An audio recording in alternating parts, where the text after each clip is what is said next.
begrüße ich hier auf der Bühne Gideon Rachman, den wir gestern schon kennenlernen durften. Wir wissen es, er ist Chef-Auslandskorrespondent der Financial Times, Bestseller, Autor mit vielen Preisen ausgezeichnet worden für seine Bücher.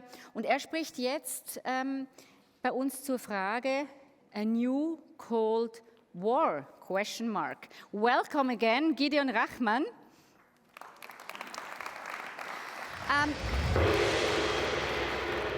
Let me maybe ask you this before you start. You've been here the whole morning so far, I've heard and seen you.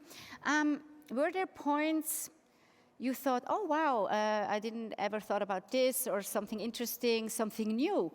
Well, maybe a theme and a fact. So the fact was just speaking in the lunch to somebody who told me that the amount of Swiss watch sales to China every year is now $2 billion a year.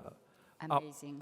Up from, and I think you said to me that, so now the Chinese are on time. Always on time, yeah, exactly. As a result. So that's a pretty extraordinary figure, and it had grown from less than $100,000 20 years ago when China joined the WTO. But more broadly, it made me think harder about what I'm going to talk about now, which is this idea of a new Cold War, because I do think it's going to affect business, and I think it already has. But it was worth being reminded by some of your previous speakers that actually, at the moment, trade and investment is still going up.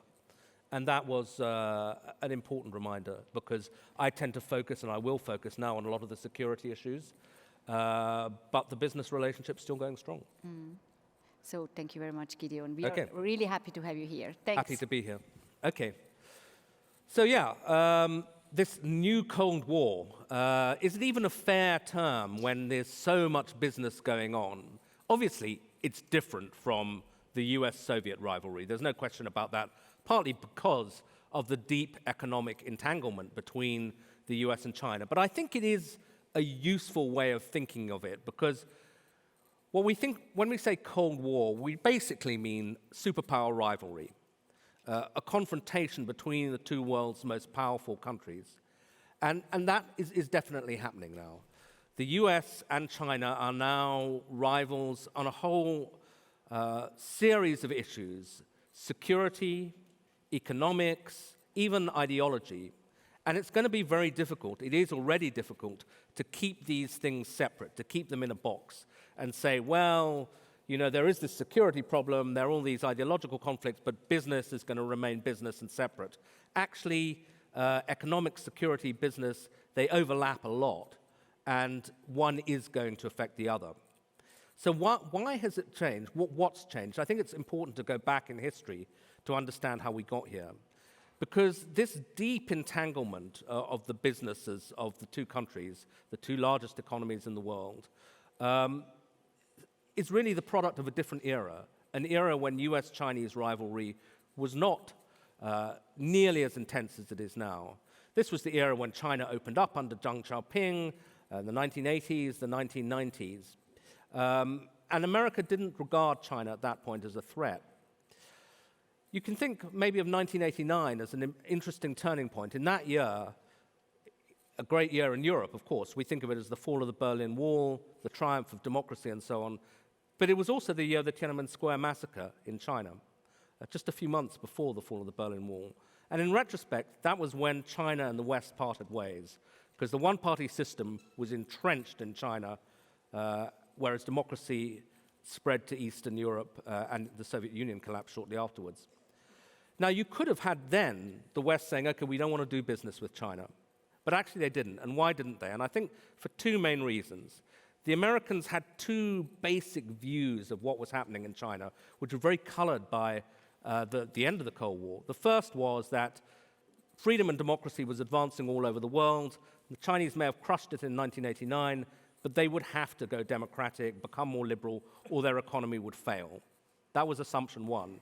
And they thought also that capitalism, trading freely with China, would accelerate that process. So when China joined the World Trade Organization in 2001, it's a really important turning point. I think we saw the figures this morning. China's economy has grown roughly 20 times in size since then. George W. Bush, when he was asked, is this a good idea, he said, oh, trade freely with China and time is on our side. In other words, they'll have to change if they get integrated into the world economy. Now, 20 years on, those kind of views have been falsified, really. China's still a one-party state. If anything, it's become more tightly controlled by the Communist Party. And it's also begun to seem much more of a threat to American global dominance. That didn't seem credible in the mid-1990s. There was, in fact, a Taiwan Straits crisis then. China began to threaten Taiwan in 95 and 96, and the Americans sent a couple of aircraft carriers to the region, and China backed off. But since then, there's been a huge splurge in Chinese military spending. China has, in the last 5-6 years, built military bases all over the South China Sea. The Chinese Navy is, just in terms of sheer number of ships, larger than the American Navy. There's a big Chinese nuclear buildup. The Chinese, according to the Pentagon, are going to quadruple their nuclear arsenal over the next decade. They've clashed with India on their border.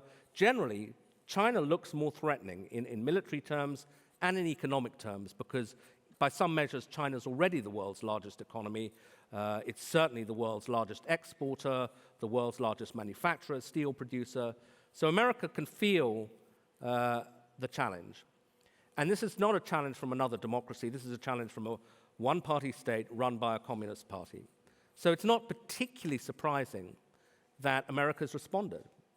And the response really begins, the big change comes with Donald Trump, who in a way, because he's such an iconoclast, can break with all the free trade orthodoxy of previous years and say, actually, I don't like the rise of China, I'm going to impose tariffs on them, and so on. And you might have thought, well, maybe when Trump goes, things will go back to normal. But actually, they haven't. If anything, the rivalry has become more intense because Trump was just focused on one thing, really, which was economics, trade. And there's plenty of evidence that actually, before the pandemic, he was planning in the last year to do a trade deal with China and to say, my tough tactics have worked, it's all good.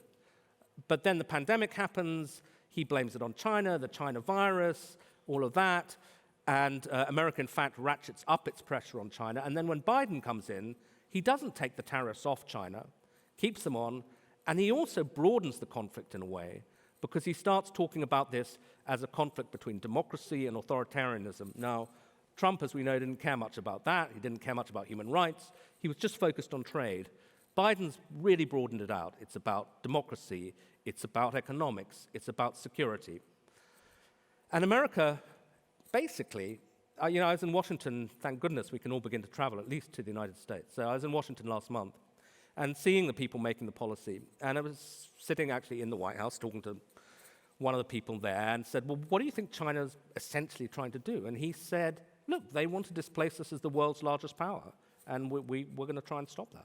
And that's as simple as that.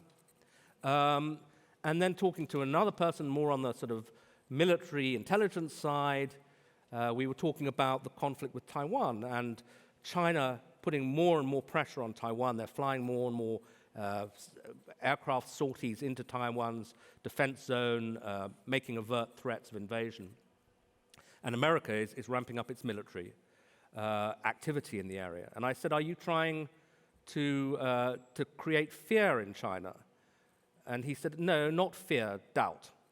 And so I said, what do you mean by that? And it's basically, they have to believe that there's at least a strong chance that if they attack Taiwan, the United States would fight. So that's where we are. It's a pretty tense situation. And it's not at all clear that things are going to calm down. There was a Biden-Xi summit meeting, virtual summit, and they spoke to each other politely, which is a good start. But there was no real backing off on either side. And I think that I've talked about the change of mood in the United States as they've seen this challenge coming to them. But there's also clearly been a change of mood in China. Even though it's hard to travel there, close to impossible unless you plan to spend a very long time. Talking to Chinese friends, I think the pandemic has affected their view of the West.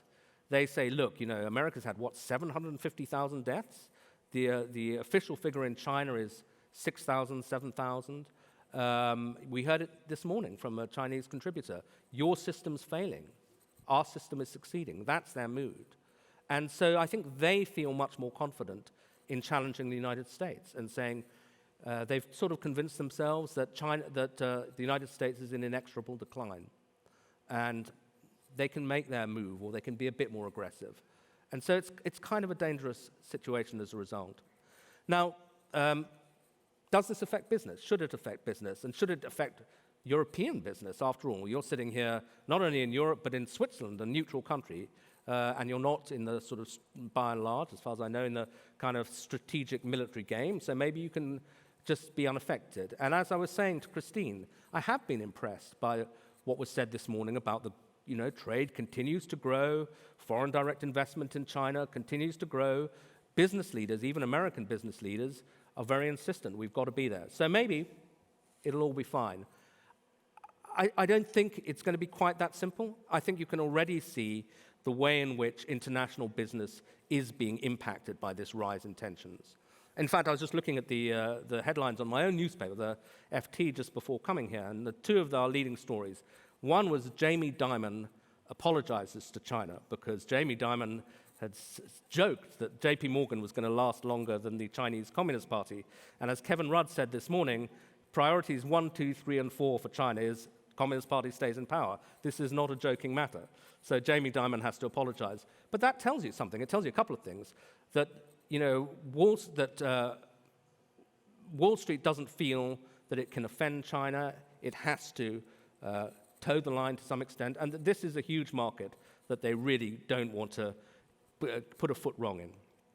Second headline I was looking at, though, was America adds 12 Chinese companies to the entities list. Now, what is the entities list? It's the list of companies you can't trade with or you can't sell sensitive technology to.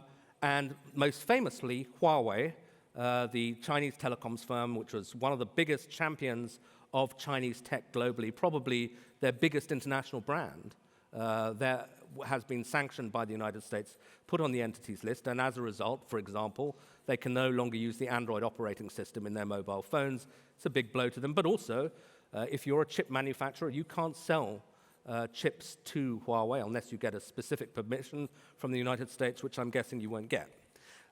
So America is expanding the number of companies in China which they say, we don't want you to trade with. Now, can we as Europeans say, well, that's their problem, but we're not going to be affected by it? Probably not.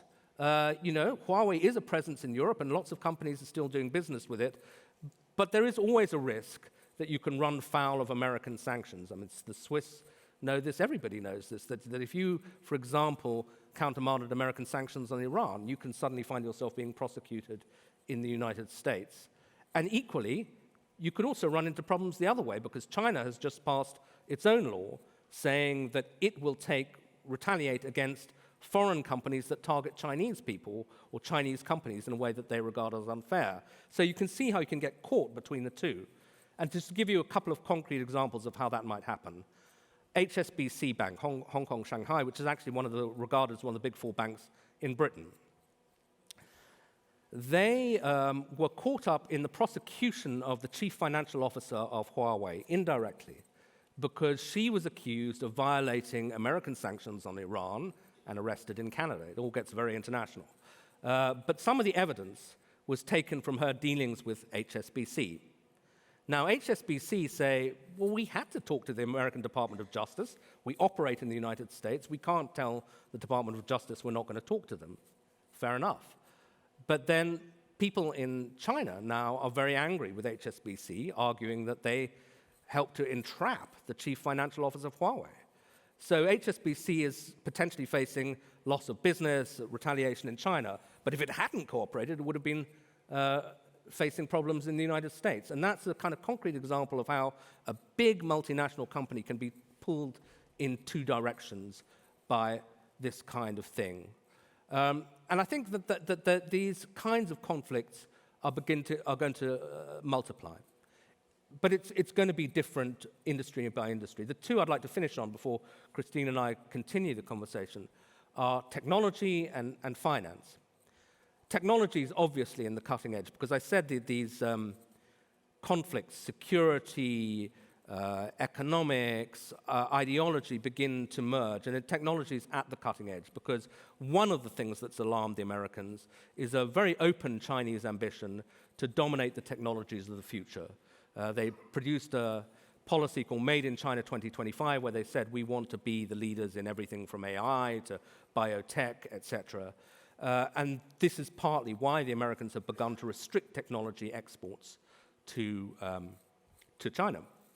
Now, potentially, you could say this could even be an opportunity for non-American companies. They can supply these chips, and maybe they will, but they could equally find that they run into trouble. For example, it's given the way in which supply chains are integrated, you've got to be very sure that the thing you're selling to China doesn't contain any American component, because you might then find yourself in violation of American sanctions. And people are saying that now you're going to get two supply chains emerging in the tech world, that Asian chip manufacturers, for example, are now setting up in the United States, partly so that they can be absolutely sure that the chips they're selling to America are not coming from the same place as the chips they're selling to China, because they could get themselves into trouble that way. So that's one example of separation. But given the importance of tech to everything now, you can't just say, well, tech is one thing and everything else is different. I was talking to a German car manufacturer who said, look, the next generation of cars are going to be software products as much as engineering products. And, where are all the chips in that car you're selling in China? Where are they coming from? That could be a problem. Finance, just to end, I think this is the next cutting edge, because America, there is $2 trillion worth of Chinese stock floated on Wall Street in recent years. But America is now putting in place quite active measures to force Chinese companies to delist from the New York Stock Exchange on the grounds that they don't meet American listing requirements, transparency, et cetera, and Wall Street is, I think, going to be caught in pincer movement, because they see, as somebody was saying earlier this morning, China is the next great opportunity. That is why people like Jamie Dimon and Ray Dalio are so gung-ho on China. They want to manage the money of this huge new economy, and they're determined to do that. But I think that, as an American friend of mine in Washington put it, there's going to be a very difficult conversation between the finance world and the security world. And generally, it's the security world, I think, which will prevail. So finance is going to find itself constrained a little bit, and I think it won't just be American financial firms. They'll be initially, but as we know, all big global financial companies have to have access to the dollar market. Will that become a form of pressure on them? The fact that the dollar is the world's global reserve currency is something. It's a huge source of power for America, and it's one I think that they may begin to use on Western financial firms, including Swiss firms, who want to do business in China. That's not for next year, but I wouldn't be surprised to see it happening in the next 5 to 10 years. So I'll leave it there for now, but happy to continue the conversation with you, Christine. Thank you. Gideon, take a seat.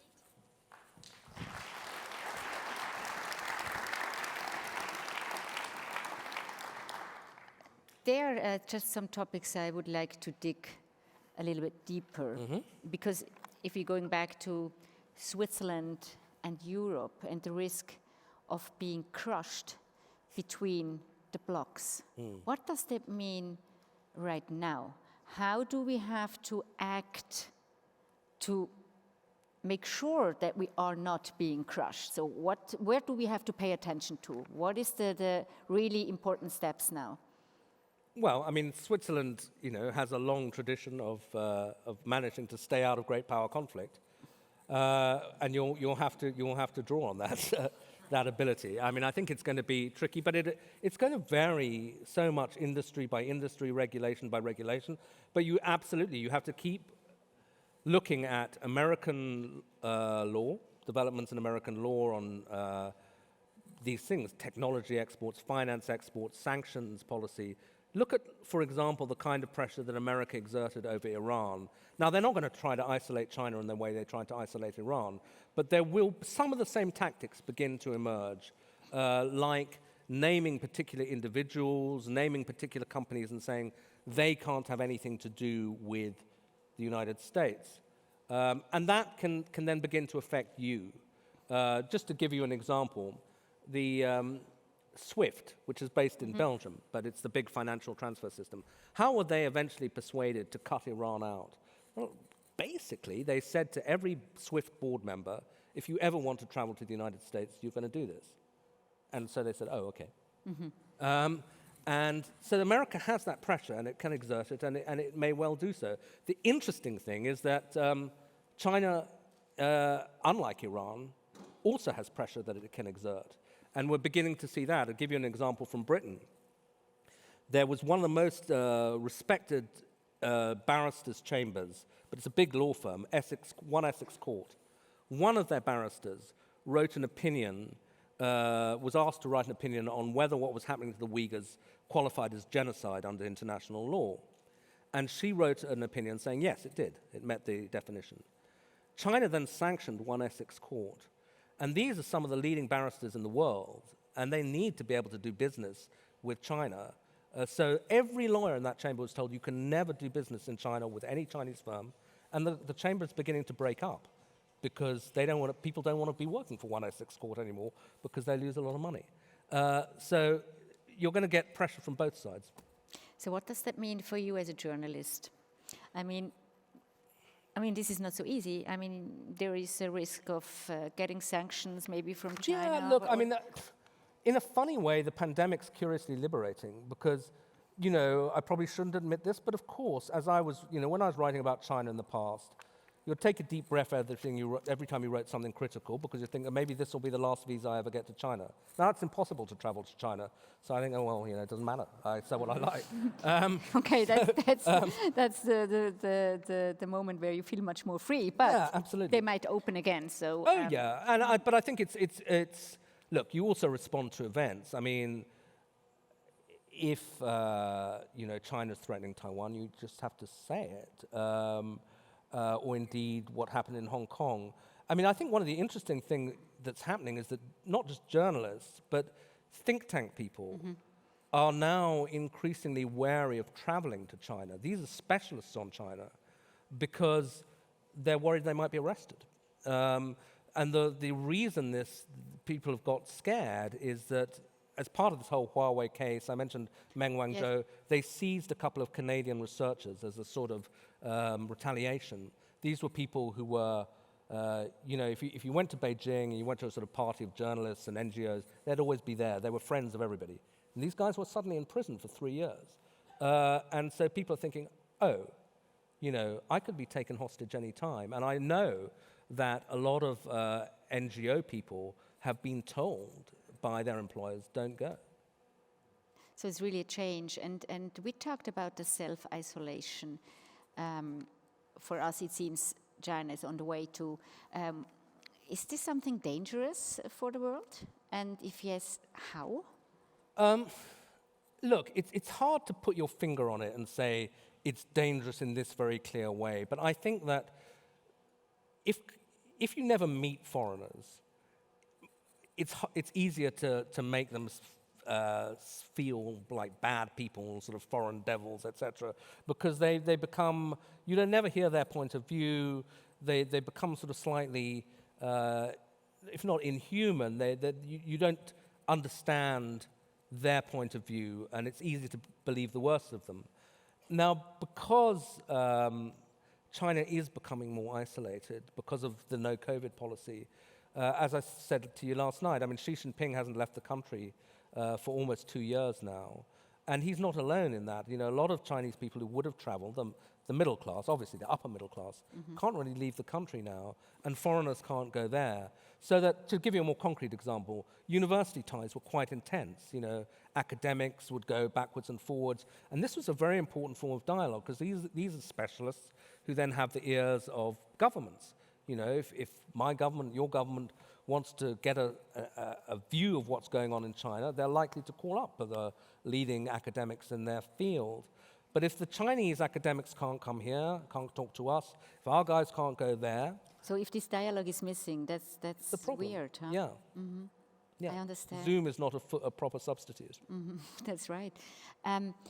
Another question, during the pandemic, it was obvious that we are so dependent from China. I mean, we were talking about the drugs, right? Yeah. I mean, antibiotics, for example. I think Face masks. Yeah. Yes, and yes, but also the drugs. I mean, if we know antibiotics, over 90% of antibiotics or the ingredients to produce antibiotics are coming from China, for example. So do you think we have to change our attitude towards this, that we say we need to do more real stuff which we need in a crisis, and really lower down this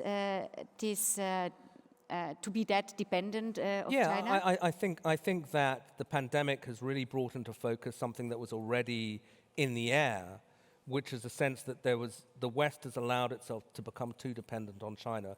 People were worried about that for sort of security reasons, for economic reasons, and now the pandemic has allowed people to say, you know, this really is quite dangerous, and that we maybe need to broaden the definition of national security, and that, put it this way, in the heyday of globalization, the question you would ask is, where's it most efficient to do this? What's the cheapest way of doing it? And global supply chains were constructed so they're very complex, very global, but most efficient way of doing it. Now people are saying, maybe ultra efficiency is not the main goal. Exactly. We need to build in some protection so that if there's another pandemic or if there's a big international crisis, we're not dependent on a country we can't rely on. Sometimes I think there is a risk that we forget so fast, you know, as soon as the pandemic is over, we will be like back to normal. Yeah. And that's partly because the decisions are being made by companies whose bottom line is still profit and shareholder value.